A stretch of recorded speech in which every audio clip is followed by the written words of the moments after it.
It's Louisiana's #1 livestock industry. It's not cattle or horses, it's chickens. Poultry growers and processors contribute nearly $2 billion a year to the state's economy. However, a decision now by Chinese officials to ban all poultry from the state of Arkansas could affect poultry farmers right here in Louisiana. Many Louisiana farmers raise chickens for Arkansas-based processors, and every bird exported from Arkansas is shipped down the Mississippi River for export through the Port of New Orleans. As reporter Ken Moore with the Arkansas Farm Bureau tells us, it could be a while before China lifts this ban. China has implemented a ban on Arkansas poultry exports following the detection in June of a strain of low pathogenic avian influenza on a Scott County poultry farm. The incident was isolated, and the State Livestock and Poultry Commission immediately imposed a 90-day quarantine of all poultry within a 6-mile radius of the farm where the infected chickens were identified. The commission also immediately euthanized the 9,000 birds that were housed together, though only 9 chickens were infected. They go through a 90-day testing period to ensure that no other birds are found with the infection, and when that happens, they get a clean bill of health and can re-enter the food market. One of the important things to note is nothing ever entered the food market for this. It was all found on the farm and was contained the way that the protocols say that it should be contained. China has a growing middle class that is demanding more protein. Dark meat, along with chicken feet and beaks, are a regular part of their diet and make up much of the U.S. exports.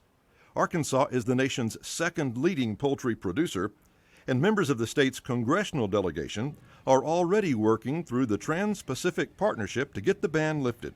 About 40% of the poultry products we produce here in Arkansas are exported, go into the export market in some way, shape, or form. You would expect if this thing goes on longer than 90 days, you may have some impact. Like I said, it's a $500 million market annually. Similar bans on U.S. exports in recent years lead some to think the Chinese ban may last longer than 90 days, and for reasons that do not relate to food safety. Probably not going to have it within that 90 days because the 90 days is what the United States protocol is for those birds. That's what the industry, there's no set standard, but that's what the industry standard is to say that that product is safe to go back to the consumers, and based on science, that's true. But we've seen with some of these things, especially since we're just getting through an anti-dumping case with poultry in China, you would expect some of these things maybe to have a longer effect, just because it provides the opportunity is there.